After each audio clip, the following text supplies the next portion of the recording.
Hello and welcome to another Looney Tunes review video. If you are new to the channel, make sure you subscribe to follow my journey to review all 1000 classic Looney Tunes shorts and give this video a like as well. So this is a review for Wagon Heels, released in 1945. It's the 458th in the series, and it's directed by Bob Clampett. You can find this short on the Looney Tunes Golden Collection Volume 5 DVD set and on the Porky Pig Superstars DVD set as well, and I'll have links to both those sets in the description below. You won't find it on YouTube unless Warner Brothers themselves choose to upload it, and given the subject matter, it's very doubtful. So your best bet is to buy those sets. In fact, Looney Tunes in general, you're best off just getting it all on physical media, okay? But in case you haven't seen this one's going to look very familiar to you if you're familiar with an earlier black and white Bob Clampett short. But here we have Porky Pig leading a wagon train to California, and he must keep an eye out for the Native American super chief, Injun Joe. And as the short goes along, the two of them are constantly interrupted by a hillbilly named Sloppy Mo, who keeps on going, "I know something I won't tell, I won't tell." So again, if you've seen a certain earlier short, this might all be a bit of deja vu for you, and we'll definitely go through why in just a moment. So in terms of trivia, and a lot of this information comes from my buddy Devin Baxter's article on Cartoon Research. I'll have a link below to that article where he goes very in-depth about the making of this short and some other factoids that go much deeper than what could be done in this video. But we'll go through some of the basic trivia here. First of all, the actual title itself, it's a play on wagon wheels. And Heels is, of course, a bad guy. You might know it more in terms of wrestling, where Heel is the bad guy, right? So, according to the article, this was originally titled A Guy Named Injun Joe, and that was done while Leon Schlesinger was still at the studio, and this was around the time that he ends up selling to Warner Brothers. So that title is a play on a movie called A Guy Named Joe by Victor Fleming over at MGM. It was originally going to be more of a pun in terms of a movie title. Has that movie got anything to do with the short? Of course not, but that's where that would have come from. The so-called bad guy in this one, Injun Joe, the super chief, that's a reference to the name of a passenger train that was used to transport many different celebrities at the time, and it was a very well-known train. So the name of the train was just known as the Super Chief, of course. And it ran for a few decades and finished in 1974. One animated credit on this one is Izzy Ellis, but as per the article, he does not animate at all in this short, and he was between units anyway, so it was probably just a simple little clerical error. So I've alluded to this one sounding very familiar, and if you've been following my series of reviews on Bob Clampett's shorts, you've probably already figured this out, but this short is a remake of a short called Injun Trouble, released in 1938. And this is one of those cases where it's interesting to see how Clampett approached things in the 30s with his old unit and how he approaches things now with his new unit. And it's mostly the same short, but there's quite a few subtle differences, and yes, there are a few bits and pieces from Wagon Heels that are directly lifted from Injun Trouble. So all throughout this review, I'm going to point out the differences between the two shorts, and there's quite a lot of differences. So while it's the same basic short, there's at least a lot of things to talk about here. Now, one question you might be asking, why has Clampett done so many of these remakes? Because he did Tick-Tock Tucker, that was another remake, and now it's this one. And he did the Cheetah cartoon, What's Cooking Doc? So what's going on? Now, Clampett has said the reason he did remakes was because of wartime shortages, which, to be fair, a lot of things were rationed and a lot of things had some restrictions on them, including Technicolor processing. But then you've got animator Phil Monroe, who actually was in Clampett's unit a little bit before he went on to Chuck Jones's unit. He mentioned that Clampett was often running behind. Now, to me, that seems to be more plausible because look how insane a lot of his shorts actually are with all of the animation and wild takes. So I'm more inclined to believe Phil Monroe. And that info, once again, it's taken from the article that's in the description below. In any case, let's take a look at this short, and as we go through it and I break down Wagon Heels, I'll point out the differences between this and Injun Trouble. So starting off, right away, Wagon Heels has two differences. So you have an introduction by Robert C. Bruce, who had done a lot of shorts for Tex Avery and a few shorts for Bob Clampett as well, and usually is given the narrator role. And even Injun Joe, when you see him, he looks definitely a little bit different than what he did in Injun Trouble. But the whole idea of this short, as we open up and we see the whole Injun Joe's territory, and you got USA on the right, and you got the whole thing about expanding west, That was something that was done in the Western genre for a while, and there were quite a few films relating to that, where it's about your typical wagon journeys are trying to make their way west, and what's stopping them? The environment, and of course, the Native Americans, or as they would say, the Indians, right? And the Indians would be usually portrayed incorrectly. They'll be portrayed as savages, impeding on progress, and so on. It is what it is, and that's just a product of the time. So that's the type of genre this is. In fact, you can just imagine if they were to make this today, that it would be a lot more realistic than what was done during the Hollywood days. But it is what it is, and we move on. So as we hear "Oh Susanna," and we see the map as the wagon train is now going to head west before heading south first, you'll notice that, yeah, okay, it's like a wagon train of sorts now, which is kind of weird. But then again, it is a clapper short after all. Comparing this and Engine Troubles, you just had generic animals as passengers, which that's fine, it is what it is. But you have some caricatures in Wagon Heels. So you had production manager John Burden, you had Eddie Seltzer, and you had Ray Katz as well. So they're all in the dining car right there. And we've got a wonderful little dad joke there, the smoker car. And in the next shot, we see that's brand new to Wagon Heels. Is this trip really necessary? And it's a play on the fact that, yeah, at the time, you were told not to travel unless absolutely necessary, and that's to save resources in order to have the resources sent off for the war effort, which was still going on at the time. When this short was released, the war was winding down anyway, but they couldn't have known that when they made this short. And now we see Porky. And I love the music cue here, which is Kingdom Coming. And that's something you might have heard before in other shorts, but here it's used as a Porky's theme, I guess. But in any case, it's a pretty good one to do. And speaking of Porky, he looks different in the short, so he's redesigned. And here he's not wearing any pants. Though, to be fair, if you're riding out west, I guess it can get pretty hot in certain areas of the US, right? And I want you to remember that fact, okay? Remember, he's not wearing any pants, because there's a weird gag later on in relation to that. So we see the driver of this wagon train. I love the animation here, by the way. And it's Mel Blanc here, and it sounds a little bit like what Yosemite Sam would sound like later on. But I love the delivery here, which is actually different to what Mel Blanc did in Engine Trouble. Hey, Porky, better scout on ahead. Keep a sharp lookout for Injun Joe. The varmint. Better scout on up ahead, Porky, and keep a sharp lookout for Injun Joe, the Super Chief. Whoa! He refers to Injun Joe as the Super Chief and does the whole woo-woo thing just to illustrate the point of the fact that, yeah, it's pretty much like the train. But what's interesting is that you don't actually see him spit mid-sentence. And according to that article by Devin Baxter, it's probably just due to changes in the production code that you can't really show that sort of thing anymore. Because in Engine Trouble, you see him spitting this black tobacco out. Here, you don't. So Porky rides the horse up ahead, up to the boundary line, and in Wagon Heels, it writes down Super Chief, and in Engine Trouble, it doesn't. But you pretty much got the same thing here. So Porky and the horse in both of them approach the cliff. But look at the animation of the horse in Wagon Heels. I like the fact that up to a certain point, the animation of the horse is somewhat realistic, right? But then the whole tiptoeing effect, it just becomes really cartoony, and it's just this wonderful effect. And it was something that Clamper could do so well by this point. So you have the horse creeping up, and Porky and the horse look over to see what's going on. And there was this one added shot of seeing a massacre down below with all the wagons up in flames. And that one little shot was not in Engine Trouble. But in both versions, Porky and the horse would slide down, well, in an impossible angle, of course, but would end up going down to all the wreckage. And he even reuses that little gag animation bit, and done by two different animators, by the way, of the rear legs of the horse still standing up as they go down that impossible cliffside. So this is clearly Clamper looking at it going, well, it was a good idea then, so why not redo it now? So we see a different approach to Porky realizing that it's Injun Joe. So in Engine Trouble, he looks at the wreckage and looks up and sees that Injun Joe has clearly walked through the cliff face there. But in Wagon Heels, he looks around and just says, oh, this looks like the work for Injun Joe, and does the woo-woo thing once again. Heavens to Betsy. This looks like the work of Injun Joe, the Super Chief. Woo-woo! Come on.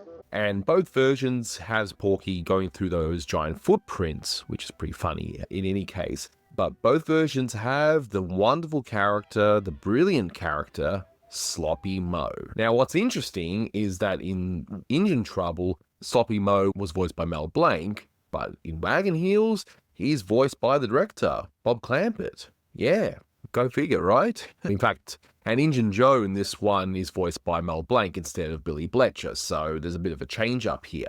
I know something I won't tell. I won't tell. I won't tell. I know something I won't tell.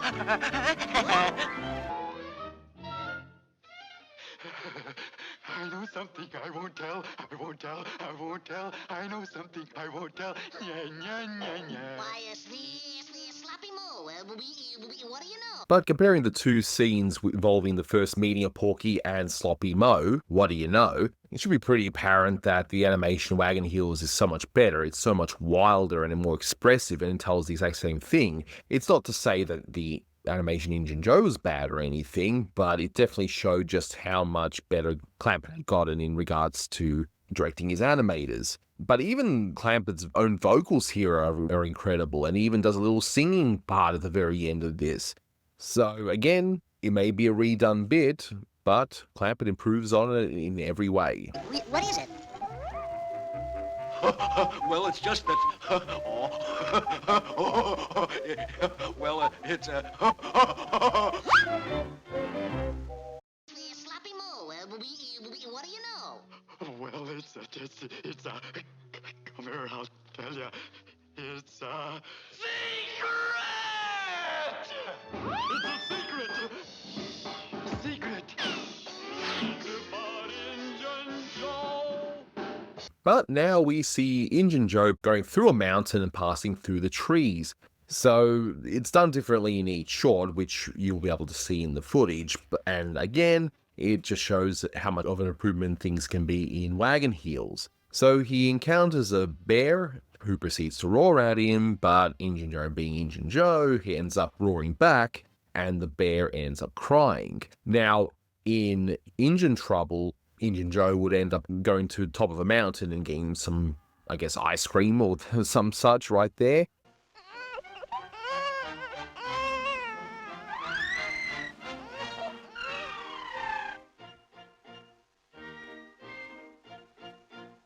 But the bear in Wagon Heels is not consoled at all, and the bear even says the line, "I'm only 3.5 years old." I'm only 3.5 years old. And that's a reference, as I've said this probably quite a few times for those of you who are familiar with this channel, that it comes from Little Matilda from the Abbott and Costello show. So if you hear, "I'm only 3.5 years old," that's where that comes from. But in both versions, you have Injun Joe stepping into a bear trap.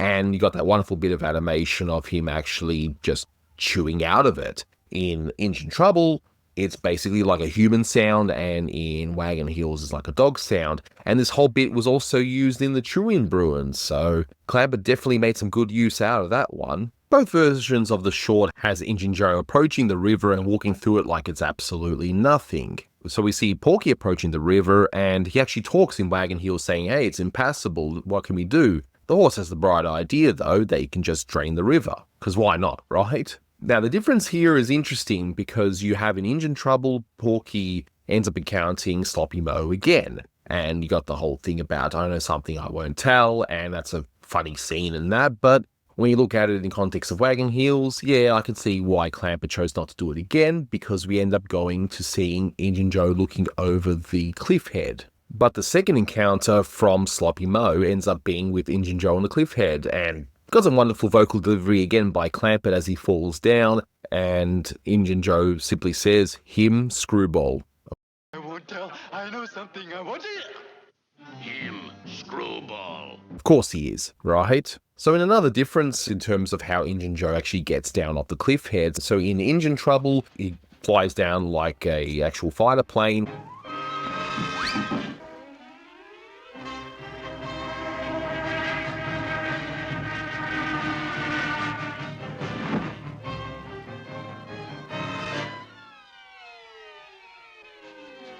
Whereas here, he just jumps down like it's a diving board, but he's just diving feet first.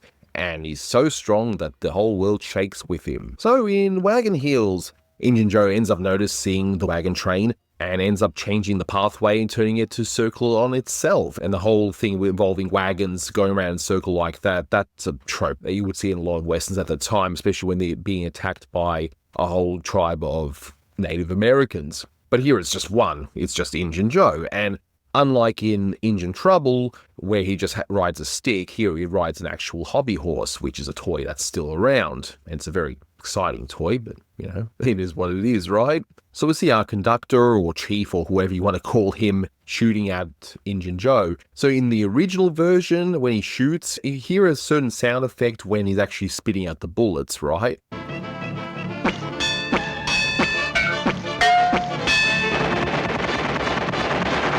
But in Wagon Heels, you hear a gulp in between each and every shot. It's kind of weird, but I do like how that gun is animated though.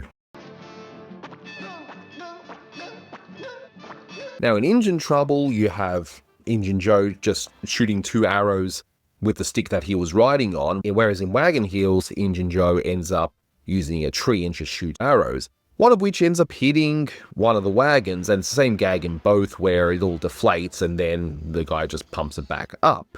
And, this is the sort of thing where the timing is definitely a lot better in the Wagon Heels version despite being the same gag. And we see another pioneer just shooting with his gun, and you have in Injun Trouble, which I think this gag worked a little better in Injun Trouble, where his actual cap ends up that he was actually alive all this time and ends up shooting a Tommy gun, whereas here it's just a slingshot. Is it a big deal? Not really, but it's one of those few times where I think, Clamper should have stuck with the Tommy gun, and I reckon that would have been a lot funnier. But I've always loved the shot, and I like in both versions, with Wagon Heels being a little bit better, where Injun Joe is so strong that he ends up getting all those bullets, putting in his mouth, chewing it, and then ends up shooting a giant missile from its mouth. I mean, this is some Native American here. And once the missile ends up hitting all those wagons, it's just the same outcome in both. Again, with Wagon Heels being better timed.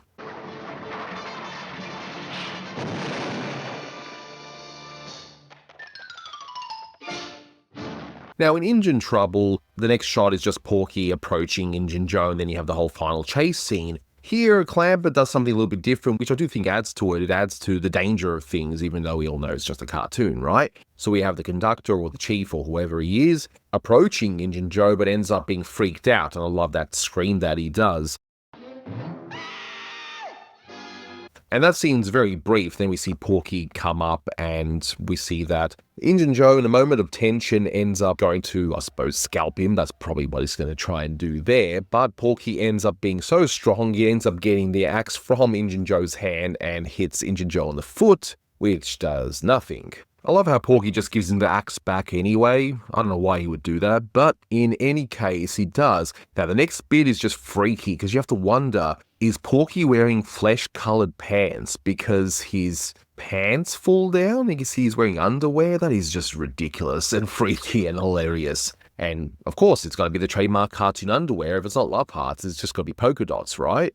Now, what's interesting is that in Injun Trouble, you have this whole chase scene, which, despite it being in Clamper's old unit, it's done really well. So there's a chase scene where Injun Joe is so strong, he carves a Statue of Liberty, but he also carves an entire city. Whereas in Wagon Heels, he just does the Statue of Liberty and that's it. And I do think there's a missed opportunity. Again, this might just be due to scheduling. Maybe Clamper was running behind on this one too, just trying to catch up and maybe not do as much so he can get back up to the swing of things. Now, the ending of the two shorts is similar yet different. They both have the same idea where we got this running gag of Sloppy Mo saying, hey, I know something I won't tell, right? And both of them have the same answer. Injun Joe is ticklish. Injun Joe is ticklish.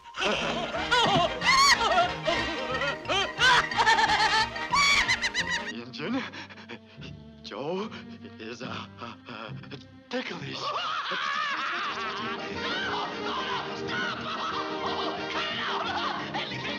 So in Injun Trouble, he ends up getting tickled, he falls off a cliff, falls down, and he's still being tickled, and we end right there. Whereas in Wagon Heels, it's a little bit different, but it makes sense, as it's a nice little framing thing to what was in the beginning, where you had the whole introduction involving Americans' major expansion over to the West. Here, the impact is so great from his fall, and again, the animation of the tickling is much better in Wagon Heels. He gets pushed over the edge, even stands mid-air for a little bit, you know, cartoon logic, of course. It falls down, and the impact is so great that the entire map for Injun Joe ends up getting sucked right in, and we now see America as it is, although I highly doubt all the states, the way it's done on this map was exactly as it was back in those pioneering days, but we'll leave it at that. And we end on a rather patriotic note. I like this shot here of Porky and Sloppy Mo just standing all patriotic-like with that wonderful background, and we see Porky get tickled in the next shot as well, as we find out another secret. Porky is also ticklish. Ha ha. Right. So looking at Wagon Heels and Injun Trouble, again, I mentioned before, this is an interesting thing to see Clampett earlier on versus Clampett using the old Tex Avery unit. Which short is better? I would argue that Wagon Heels is a superior short, as it takes what made Injun Trouble a really good short. Yes, problematic. Yes, I know. But it takes that short and improves on just about everything.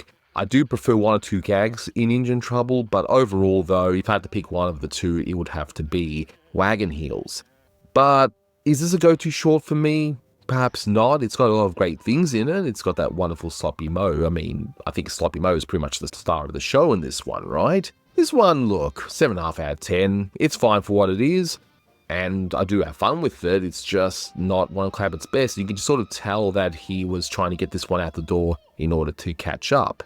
And I'm glad he did, because look at what he releases in 1946. You got Book Review, you've got the Great Piggy Bank Robbery and all that stuff. So yeah, he did what he had to do to catch up with everything. So that will do it for this review. Thank you so much for watching, guys, and until next time, take care. So America became the great nation she is today, thanks to brave men like these. Shucks, see, that weren't nothing.